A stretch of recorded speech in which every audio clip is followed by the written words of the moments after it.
narrow and get more strong, and some rapids is more deep, more powerful.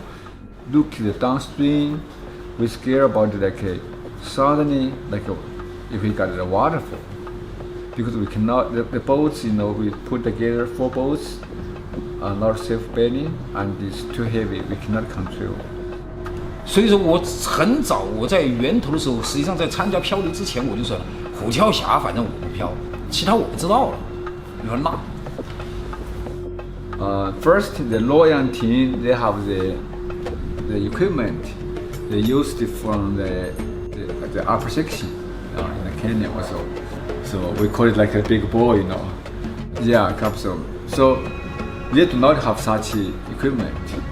They send the message, the factory in Chongqing ask them to order the one big one. Before their equipment, the ball shipped in Tagetan Gorge, the Loyang team has already run the Tagetan Gorge. So I was really disappointed that we didn't get to finish what we started out to do on the Ken Warren expedition. A friend of mine sent me this Facebook link to a guy named Rocky who was going to come over and run the river, so I was pretty excited to get in touch with him and see if I could come back and finish this stretch of river. The mighty Yangtze, the world's 3rd longest river, just a few hundred kilometers short of the Nile and Amazon. Measured by discharge, it is the Earth's 5th largest river, with an average discharge of 1.24 million cubic feet per second at Shanghai. The only other river on Earth that combines greater volume with enough gradient to create rapids is the Congo. Most Chinese people do not know the river as the Yangtze. The vast basin that the river flows through has given rise to at least 4 names from its spiritual source on Mount Jelandandong. The Tuotuo, the Tongqian, the Jinchajiang, meaning golden sands, which is the section containing the big whitewater, and finally the Shangjiang, or Long River. After Dr. Rocky Conta successfully rafted the Benzalan and Lower Canyon sections of the Jinchajiang in 2018, the following year he assembled another team to tackle all remaining free-flowing canyon sections, starting by Yushu.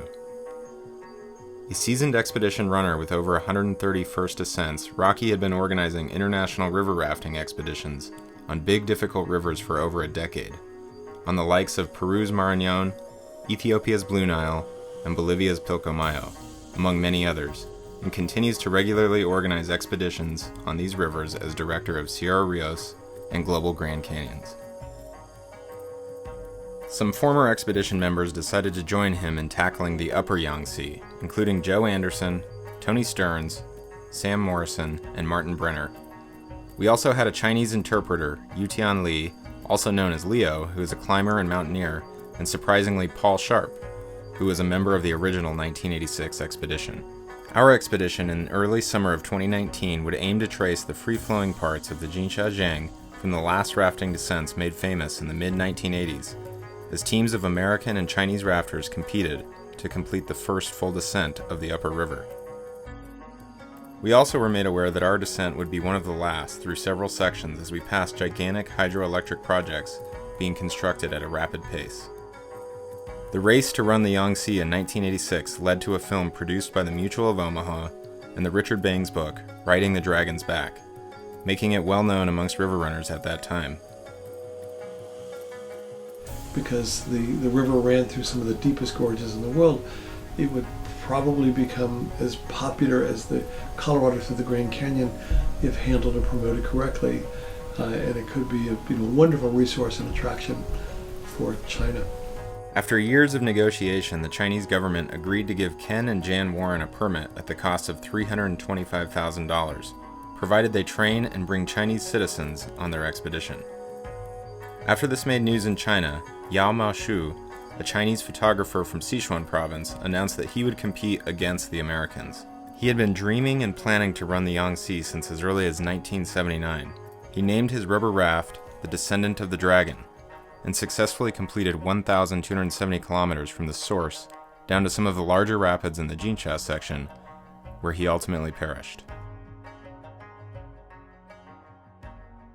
Our upper Jinsha trip began where the Tongqian River becomes the Jinsha Jiang near Yushu, Qinghai Province, about 45 kilometers above the rapid where Yao Ma Shu drowned.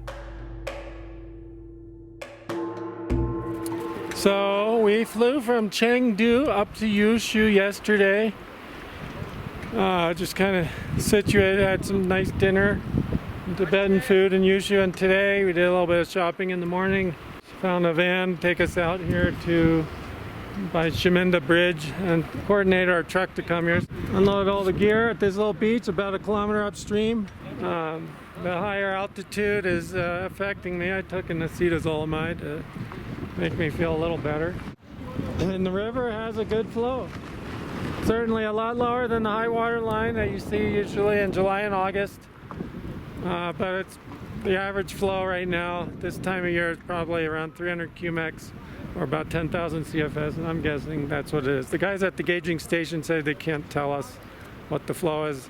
I don't know if they don't know if they're not permitted. So we're gonna get everything ready, go back up to Yushu, stay another night in the hotel, make sure everything's charged and everybody's happy. Pay somebody to watch the gear here overnight, and tomorrow we'll launch and try to make it about 30 to 40K downstream.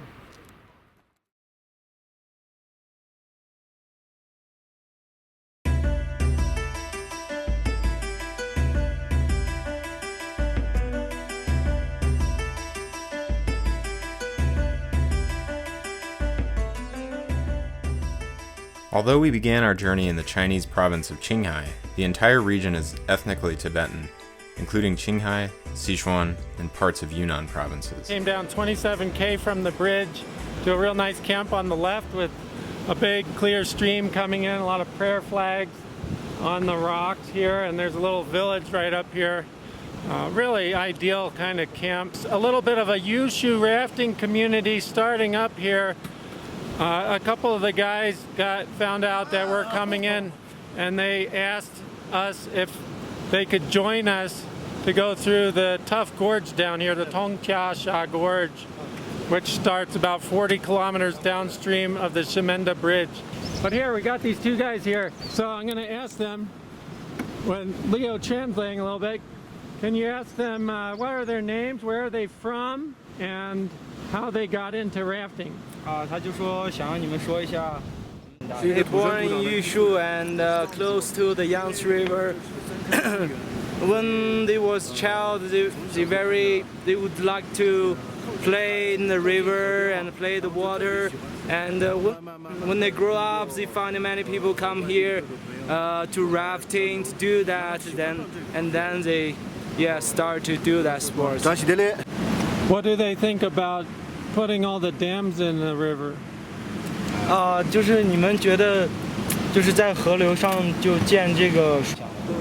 They are not very supposed to build a dam on the river because they said it's very hard to take out and put in. They need portage.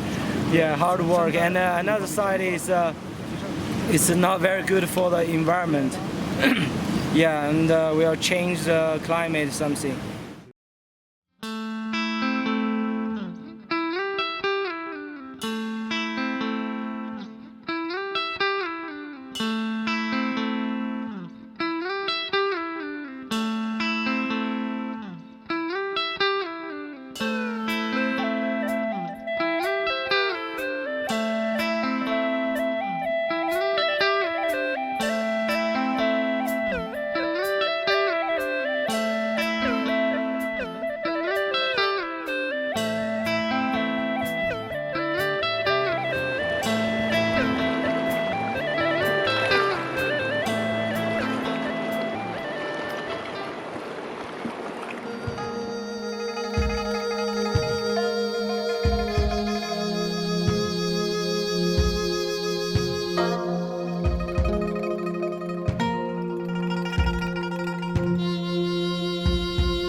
Following Yao Ma Shu's death, a nationalist fervor swept over the country and led 4 other Chinese teams to form and join the race to be the first to run the Yangtze. teams from the Chinese Academy of Sciences in Sichuan Province and another team from Luoyang in Henan Province would challenge the US teams. The Chinese teams famously experimented with rubber capsules as a way to tackle some of the larger rapids and the gigantic torrents in Tiger Leaping Gorge. We had the incredible fortune to meet Li Dafeng, a member of the Sichuan team.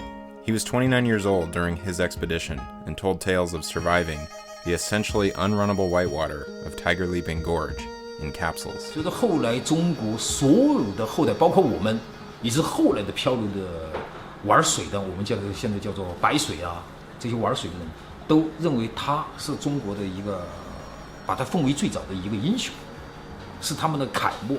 当时我们认为，一个人用他的独木舟要漂流完整个长江是不可能的，但是他仍然怀着这样的一种他的这种梦想吧，他就真的一个人就进去了。And we're about 90 kilometers downstream from Shimenda Bridge, and the river's pretty much almost exactly what I was expecting from all the satellite imagery and the beta I could glean from Travis Wynn and some other people who have floated this section. So the first part has some class 2 rapids in it, and then you get into the Tongtia Gorge. That has roughly 30 or so rapids that I would call class 3, and a couple might be 4s.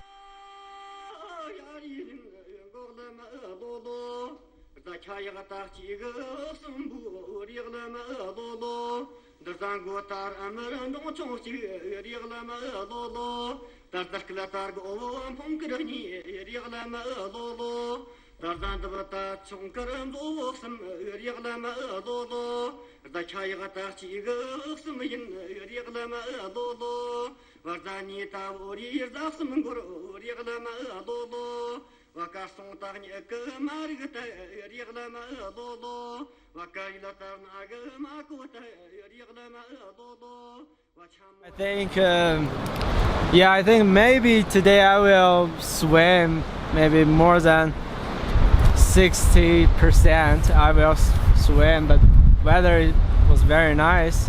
I still have a chance to survive. Yeah. We came in and I kind of saw on the left there's a big hole, and then coming off that hole there was a huge lateral. I looked behind and saw Leo. I kind of tried to have him go a little more right, but I knew he wasn't going to make it and he was going to have to hit the lateral. Leo, all I saw was the IK upside down and Leo was swimming. 3 big waves coming this way and this way. And then I flipped his IK over, pushed it at him a couple times. Later Sam chased me and I can catch his kayak. It's much more better. Yeah, and I can try to swim. All's well that ends well. Now we're in the sun and we got fire. Beautiful weather again. So good. Yeah, I changed a little bit. We have fire.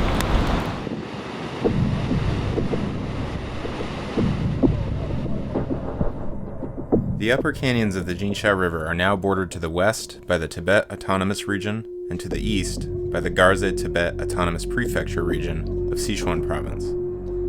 Garze was traditionally part of the historical region of Kham, one of the 3 traditional provinces of Tibet that was first annexed by China during the Qing dynasty in the early 1900s.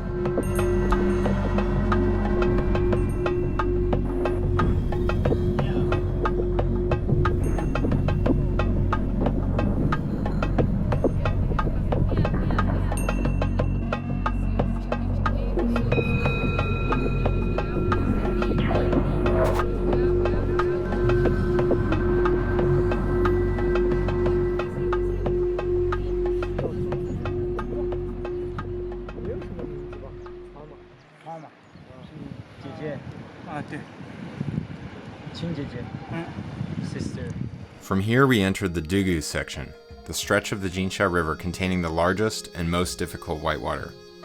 This stretch is full of stories from the Warren Sino-American expedition and the Chinese teams where they ultimately aborted their trips. We were to face not only the normal Class 5 rapids that caused major problems for all the teams in 1986, but also a brand new obstacle, a giant landslide that had occurred 7 months before our trip and had blocked the Jinshajiang with a debris dam that was 230 feet high. We only had cursory data from news articles about this landslide and had no idea if it was passable in rafts at this point. To tackle some of these problematic rapids, Rocky developed auto-rights, detachable modules that can be strapped to normal rafts or catarafts and help them right in the event of a flip.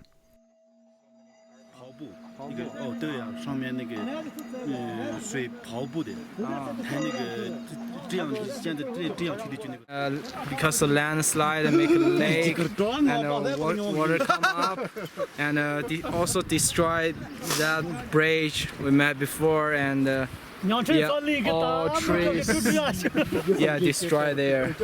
They said some place down maybe 20k. Water like this. Maybe yeah, they tell us be careful. And no place to hike. No place to hike. Yeah. This is Three Boat Rapid Kagangsha. You can see there's a landslide on the left bank. Changed the rapid a bit. Still a class 5. It doesn't look very familiar to 33 years ago. For one thing, the sides of the rapid are quite starkly different.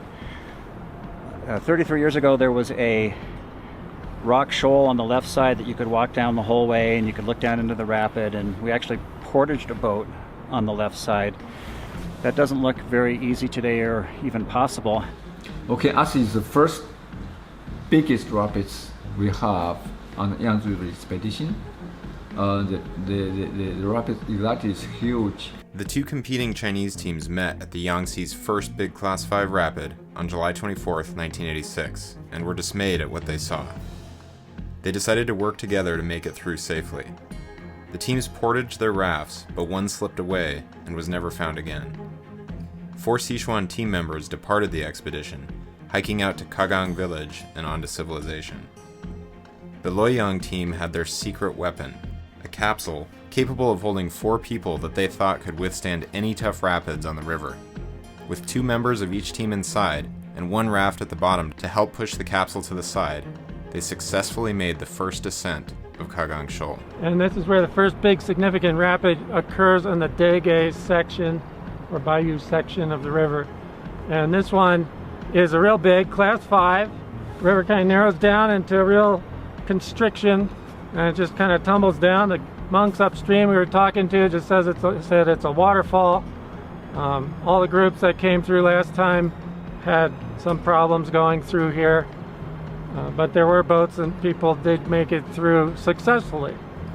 And the rapid has changed because about 7 months ago there was a huge landslide about 30k downstream and that flooded 70 meters up, so maybe 20-30 meters. There was a lake up here and that precipitated a lot of these other little landslides along the side we've been seeing over the last 20k floating down to here. And when you get down to this rapid now, you see like the whole left side has also kind of landslided, caved in, and that's made it look quite different than what it looks like in the video and photos from previously.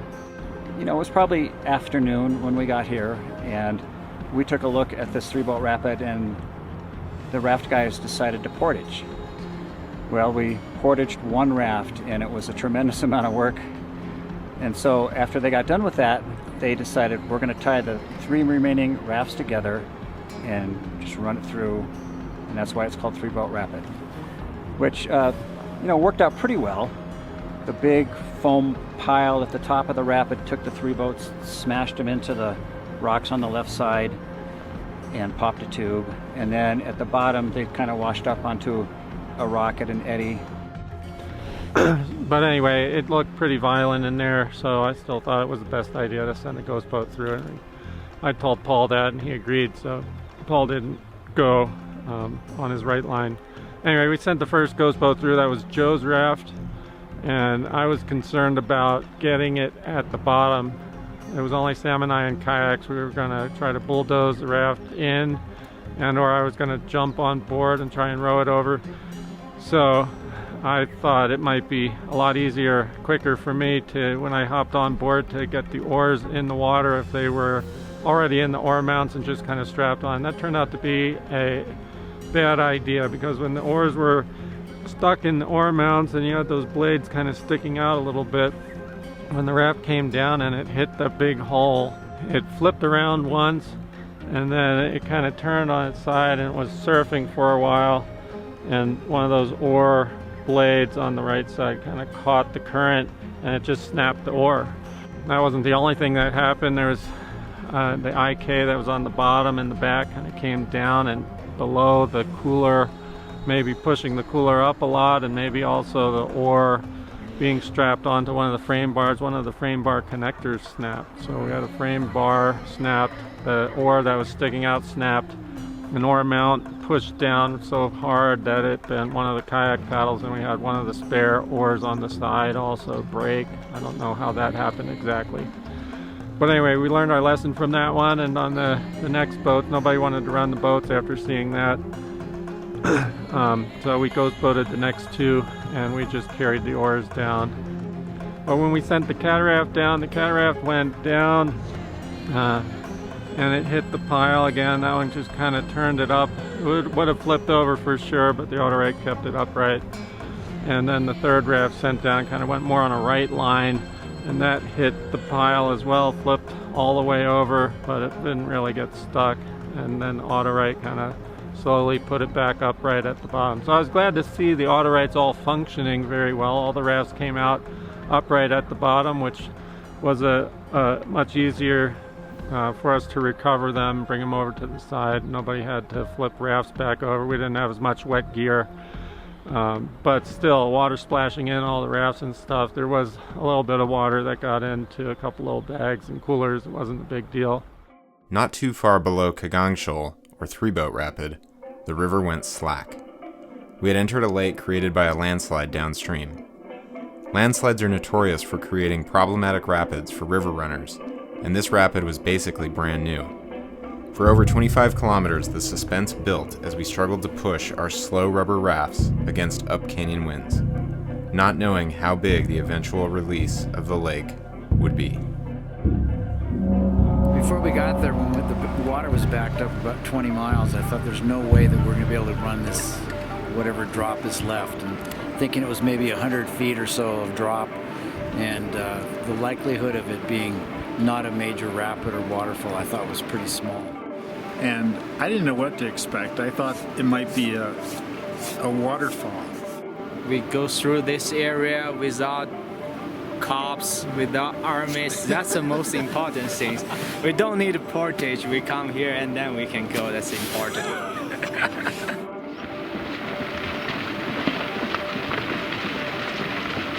So we made it here about 14K downstream of our last camp at the Binga landslide site. This was a massive, massive landslide that occurred on the Yangtze River. First time, October 11th, 2018. That's about 7 months ago. And what happened, you can see back here just next to the village of Binga, which is up high on the ridge there, which is about 1,000 meters above the river. This whole part of the mountainside just slid down into the river where it was fairly narrow, blocked up the river for a couple days, and then it breached and led to a flood of about 5,000 cubic meters per second, which is roughly almost 200,000 CFS. Then on November 3rd, about less than a month later, there was another landslide in the same site, and a lot more of the mountainside came down, blocked up the river again to a higher level, and that one remained blocked for about 8 or 9 days before it breached. But it went approximately 70 meters above the former river level, and what we've been seeing on the river here floating down is much higher water line, maybe 30-40 meters above the current water line. When that second landslide from November 3rd breached on November 13th or so, it sent a massive flood downstream that was about 30,000 cubic meters per second. This was measured by the height of the river and what they estimated the flow to be. This was published in a scientific paper last month in April. And they showed how that wave of water and the flood went downstream to Tiger's Leaping Gorge, and how each of the gauging stations was measuring the peak and flow. The big flow event lasted about a day, maybe two, and then it subsided. but it was flowing downstream roughly 20 kilometers an hour and just taking out bridges, taking out lots of houses that were close to the river. It's probably a wall of, or a giant flood that was maybe 20, 30 meters above the current river level. But what we're seeing here now that we've gotten here, the landslide is here. It doesn't look anything like it does in the pictures from November 6 months ago. And it starts out with kind of a class 3-4 rapid, and it just kind of goes on in class 2 and 3 water downstream. Looks like we scouted with the drone downstream about 1 kilometer, and it looks good to go for us in the rafts and stuff. We should be able to stop on the side down there on the right in one spot and then scout farther down. When it breached, a lot of all this debris in the landslide kind of washed down and probably filled in the river bed downstream and just led to a more continuous drop. So we're going to have maybe 30 or 40 meters of drop after this big Jinsha lake that we paddled across for the last 25 kilometers or so. But hopefully it'll all be just kind of continuous class 2 to 3 water that we can manage and be able to stop on the side and scout at each point. Camp 11. We found nice, big, beautiful beaches downstream of the landslide. There's one a couple, 2 or 3 K past the Ganjo confluence. So it was pretty exciting to get up there and look at, if we had to portage it, how complicated and difficult it would have been. But to be able to run it was incredible. And after the drone scout, we could tell that it was doable.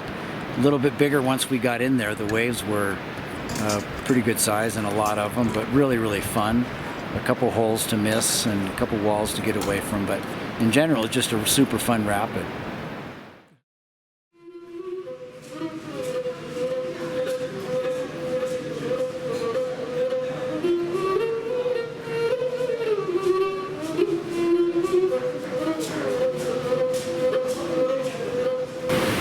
So here at Gnarler 5 we have a problem.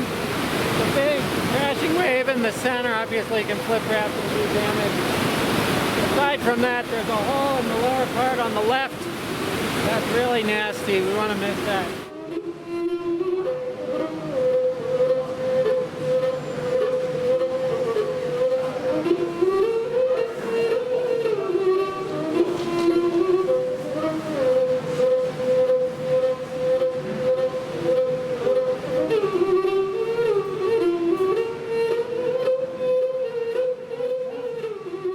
We stopped at a big beach and I thought it was 4 boat rapid coming up, but it was hard to tell because it looked different. Paul and Sam took the kayaks down, they scouted, radioed back, said run that second one on in the main tongue to avoid some big stuff on the right, and there were just these giant waves below it.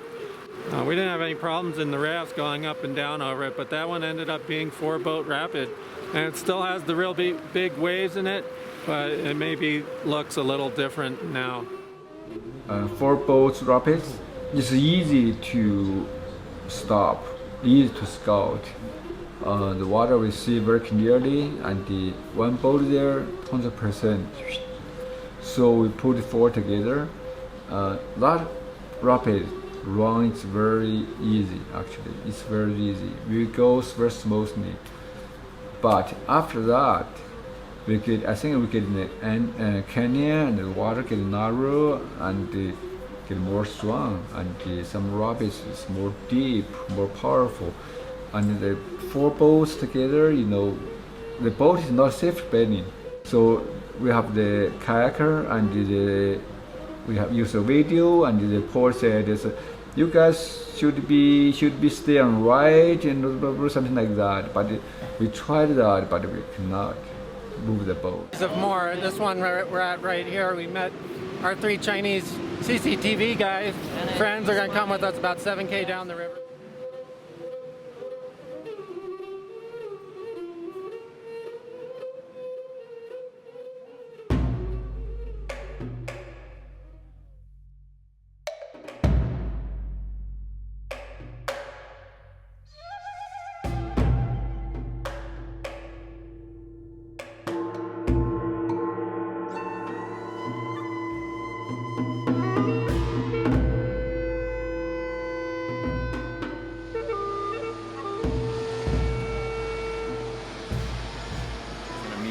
this big kind of curling, crashing wave train.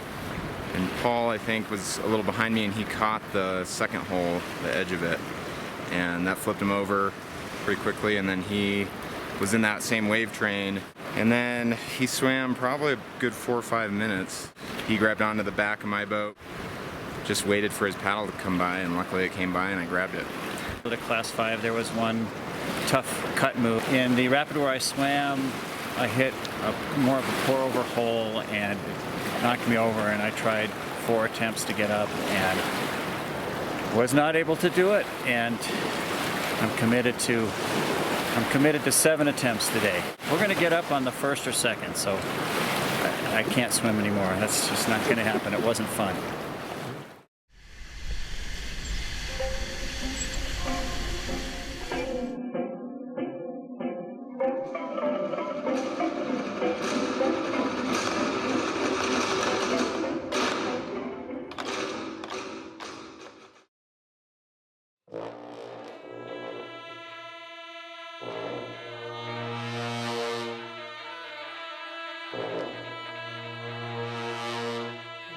By a stroke of luck, a crew of videographers from CCTV, the state-controlled China Central Television, heard tale of our descent and offered to help us portage the Yebitan Dam site, providing trucks and transportation in exchange for a trip down the last 15 kilometers before the dam.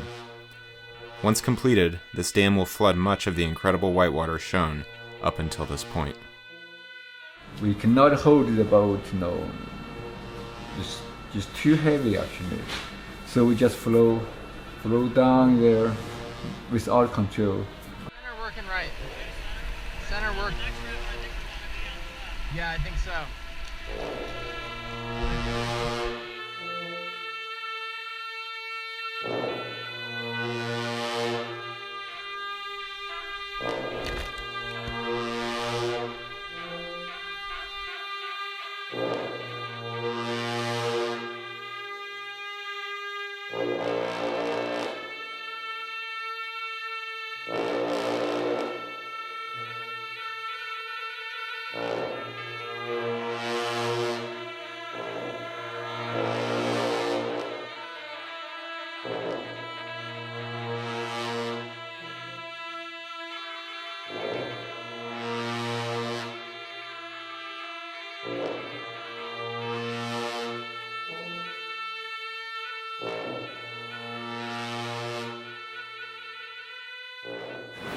So after we spent a night in a hotel in the Yeba Dam town, we came back to the river and we had to re-rig all the rafts again completely.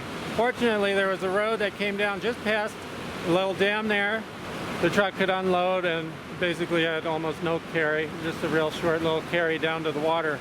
We inflated the rafts, put them in the water, put the coolers on, and it was right at the top of the rapid I call Ken's left turn, which is kind of after their left boulder bounce thing where they tore the floor and Paul's plea happened. And in that one they hit the right wall, and that's when Ken and one of the other guys, I think Dan Dominy or some Ansel, were kind of trapped between the raft and going into the wall, and they almost got squished or plastered against the wall when they hit it. The 4-boat rig was sustaining more damage.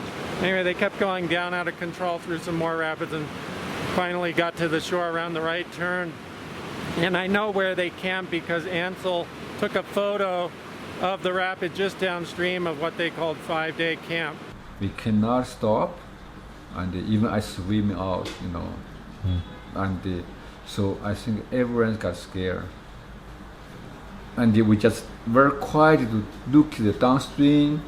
We scared about suddenly if we got the waterfall.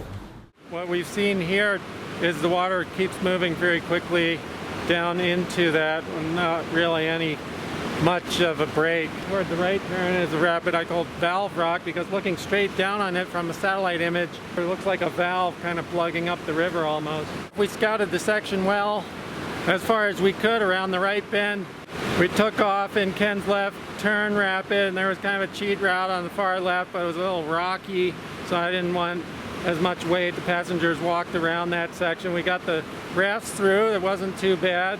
We kind of bumbled down a little bit. I hit my oars a little, but we got down. There's an eddy right below it. Just going down, and as soon as we skirted those two holes, we just moved to drive the rafts to the left, and then there's a huge hole left of center around that right turn in the out of control rapid, and we fortunately, all the rafts got to the left channel of it, and that was fairly smooth, and so we passed kind of what looked like the trickiest and most dangerous part.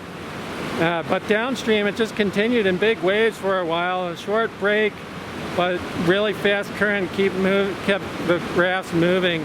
Just rapid after rapid after rapid, boom, boom, boom. Went down from that out of control into the leaderless, into the 5-day camp number 1, number 2, and then another big rapid before Ansel's carols.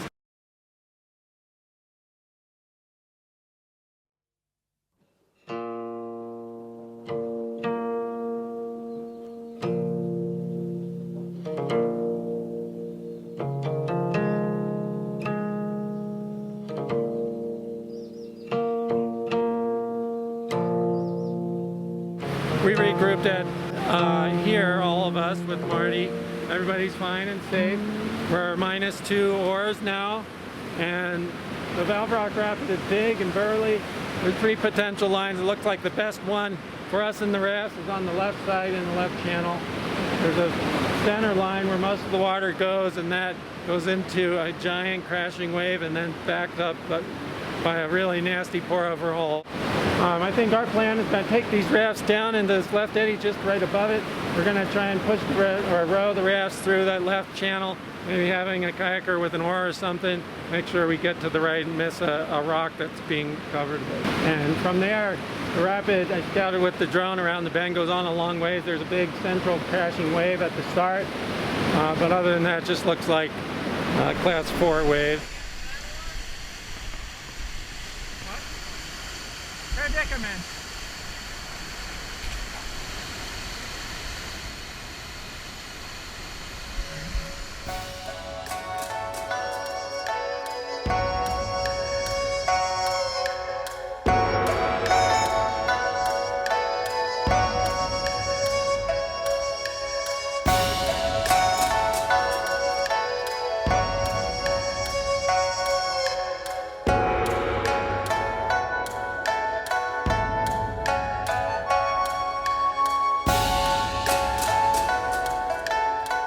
So we start from Lanyin camp, and downstream it was just kind of class 2, 3 for a while. Then we kind of got to what seemed like another landslide lake that lasted for maybe 5 to 8 kilometers.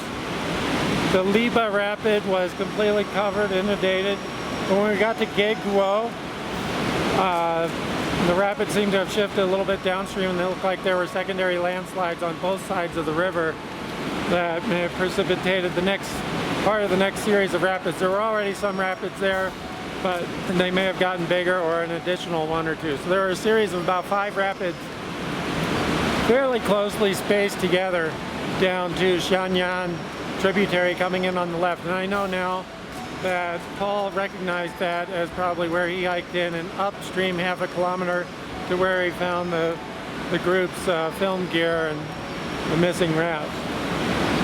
So that was the abortion camp section. Most of the rapids that you see on the satellite imagery are still where they are down to this point. This is maybe the last one or the second to last one, Suolche. I think we went to Shake Suo just upstream, and now Suolche. It's a pretty big one, needs to scout. Got a huge crashing wave on the right, and there's a hull on the left side. You can go right or left of the hull, and then it's fairly clean with a bunch of smaller crashing waves that go through on the left side.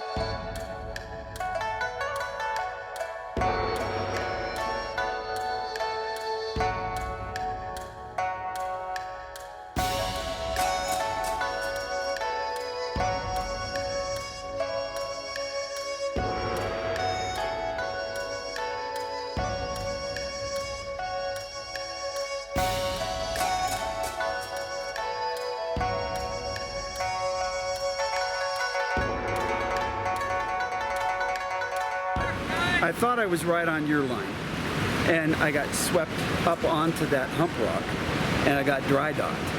And I'm looking down the chute where you went, and I'm thinking, no, I'm just going to slide off the rock and down.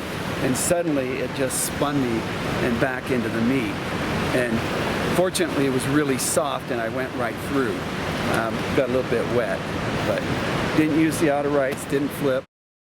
And then we went down another rapid that wasn't too big of a problem, another class 4.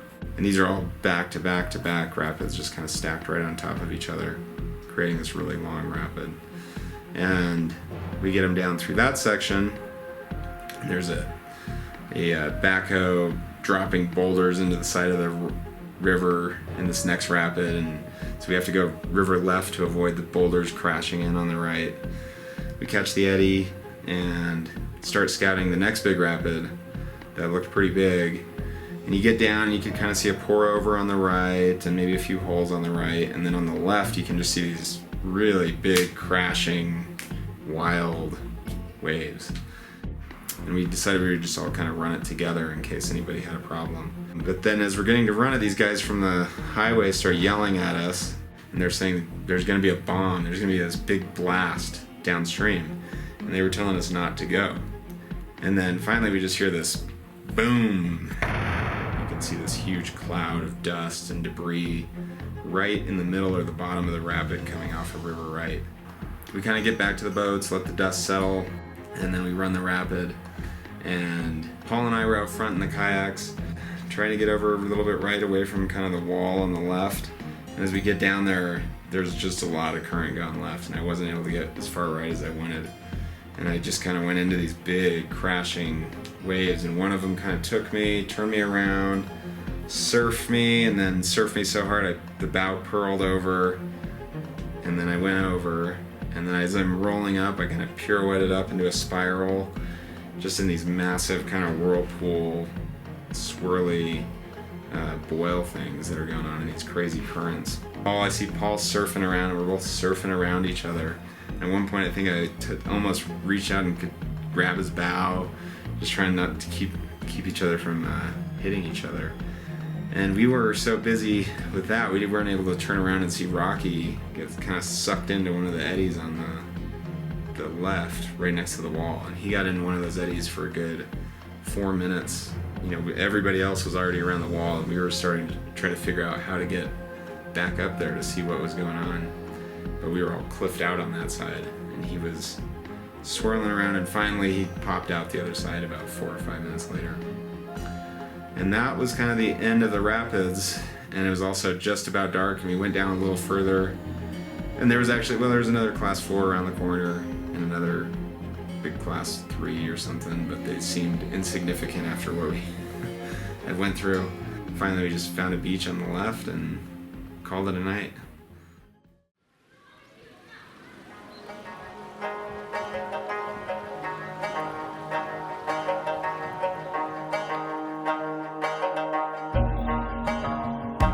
The river continues into more beautiful canyons and with a few considerable rapids for another 472 kilometers through the Batang and Benzelan sections. The Warren expedition didn't make it into these sections, and nobody has paddled them since 1986, so the only accounts are from the Chinese expeditions where 3 of their members tragically drowned in the gigantic waves of Moding Shoal. After floating part of the Batang and Benzelan sections, our 2019 expedition took out just above Tiger Leaping Gorge. As the Yangtze begins a large bend northward, the river enters Tiger Leaping Gorge, a now famous tourist attraction where the river tumbles through gigantic whitewater that only a few brave souls have managed to pass through. In 2004, there were proposals to dam up the gorge, but in a rare victory for the Chinese environmental movement and the indigenous Nashi people who were not forced to move, the plans were scrapped in 2007. Beyond Tiger Leaping Gorge lies the Great Bend, a section made famous by the Sobek descent a year after the Warren expedition and subsequent commercial trips. In myth and mist and mythology was the Yangtze River in China. So we wisely portaged that section. But then, right below it were a long series of, I think, a couple 100 miles worth of very big Grand Canyon-esque type of rapids, some of which probably a similar volume to the Colorado and the Grand Canyon in high season. And many of the rapids were similar to what we had seen, and many were quite navigable and thrilling and fun to do. Some were bigger and more technical than what we were familiar with, and we had some capsizes and some close calls, but we ultimately made it through. Since 2003, 4 massive dams have reduced the Great Bend to a series of reservoirs. And one of the things I really hope to accomplish with doing these trips on the Yangtze is to put media out there, put some film, some articles, some web pages up, just make it more known to the rafting community in the world, as well as the Chinese people and the Chinese government, that they still have some very incredible sections of river remaining on the Yangtze that they can preserve and protect, so future generations can come here and enjoy and see what the free-flowing river is like. I mean, the whole river with the canyon and rapids, that's kind of Grand Canyon-like, is 2,500 kilometers, maybe 3,000 kilometers, and they've already dammed up about half of it. So the word really needs to get out, and people need to start coming here to appreciate the free-flowing river for what it is, in order for the Chinese government to make an effort to protect some of these sections again. In 1986, after 6 months of river running, the Chinese teams became the first to navigate nearly all of the Yangtze, including all of the most difficult rapids.